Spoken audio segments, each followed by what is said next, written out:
Nah sekarang apa yang on the way, yang dalam perjalanan? Ini terjadinya di fase keempat. Yang dalam perjalanan sekarang, yang sedang dalam keadaan akan terus terjadi dan makin membesar, adalah apa yang dinubuatkan oleh Nabi SAW. Tangan mencincang, bahu memikul.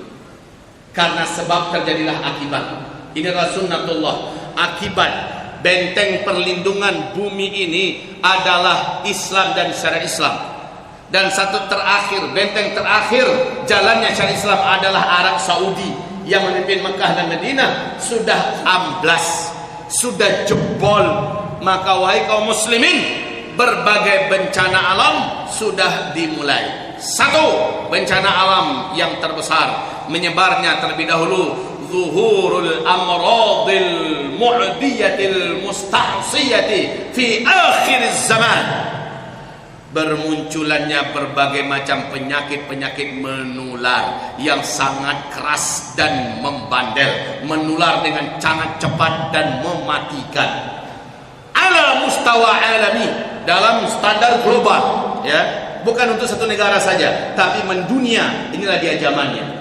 Di zaman kita ini, wahai hamba-hamba Allah, siapa yang menyangka sudah lebih 110 negara yang terinfeksi, sehingga sekarang bukan lagi epidemi, tapi WHO resmi menyebutkan pandemi, ya, yaitu menyebar dengan sangat cepat, penyakit dan wabah menular yang mematikan ke seluruh dunia. Ini sudah pandemi, bukan lagi epidemi. Ibarat Allah yang kami muliakan, ini zamannya. Dan sebelumnya saya sampaikan pada umat hadis Nabi dari Ibnu Hibban, Imam Ahmad, Ad-Dailami, dari Al-Hakim. Rasulullah SAW berkata, di akhir zaman akan datang tahun di mana umatku terhalang nanti melaksanakan ibadah haji dan ibadah umrah. Saya pikir itu karena perang di internal kerajaan Arab Saudi. Saya sampaikan dulu begitu. Ternyata kita menyaksikan strategisnya rencana Allah jauh lebih sempurna dari apa yang bisa kita bayangkan.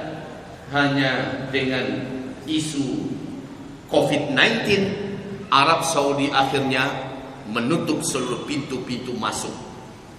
Dan bukan hanya pintu masuk yang ditutup, yang sudah di luar, yang sudah di dalam disuruh keluar cepat. Mukimin yang ada di dalam pengen keluar, bila keluar dah nggak boleh masuk.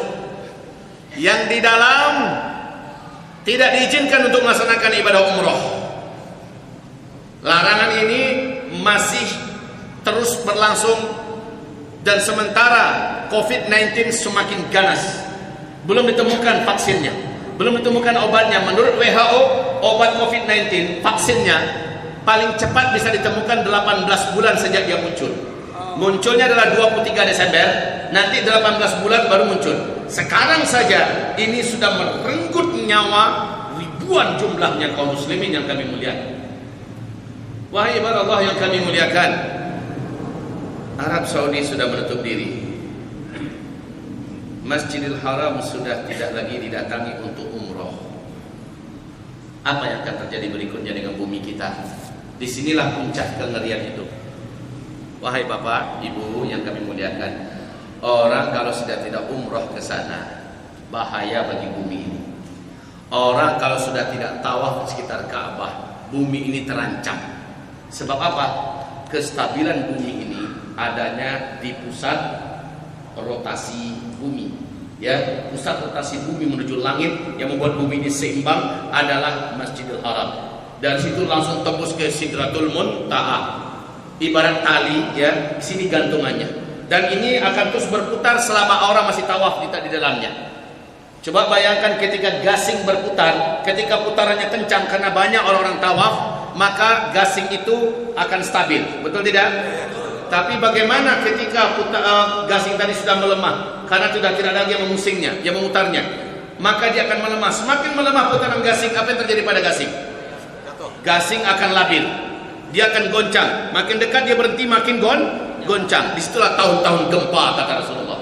Tahun-tahun gempa, dan puncak gempa itu nanti, kalau di dunia ada di mana-mana gempa, tapi yang mustahil terjadi gempa selama ini adalah Mekah Madinah. Kalau Mekah Madinah sudah gempa, maka itulah dia tahun-tahun puncak bencana di muka bumi ini. tempat yang paling aman, tempat yang paling tenang di bumi yang didoakan oleh Nabi Muhammad, Nabi Ibrahim, sudah terjadi gempa-gempa dahsyat, maka itu pertanda apapun negara di muka bumi akan terjadi bencana-bencana yang mengerikan. Dan yang mampu menstabilkan semua kejahatan dan dosa yang dibuat di muka bumi ini, aura dan hawa dosa yang berbentuk kegelapan yang bisa menimbulkan bencana-bencana di mana-mana, yang mengimbanginya selama ini adalah amalan orang-orang soleh yang berkunjung ke Masjidil Haram, saudara, yang berkunjung ke Masjidil Haram. Mereka beribadah ke sana, nilai ibadah solat saja di situ 100.000 kali lipat satu kali solat, nilainya sama dengan 100.000 kali lipat solat di masjid-masjid yang lain. Inilah yang mampu mengimbangi dosa yang dibuat di muka bumi. Sekarang penyeimbang itu sudah dilarang untuk masuk. Paham yang saya maksud ini? Yang mampu mensterilkan dan mengimbangi dosa yang dibuat manusia di muka bumi adalah Masjidil Haram, Masjid Nabawi, dan sekarang tempat itu sudah tidak boleh dikunjungi untuk umrah, entahlah haji besok. Ini sudah ada, saya dengar isu ya dari dalam kerajaan, kemungkinan Ramadan pun akan dilarang, iktikaf pun sepertinya akan dilarang. Bila ini benar, maka sempurna merinding kita, Pak. Puncaknya adalah kita lihat haji. Kalau musim haji besok ternyata ini belum selesai, masih terus berlangsung, maka hasbunallah ni'mal wakil, ni'mal maula wa ni'man nasir.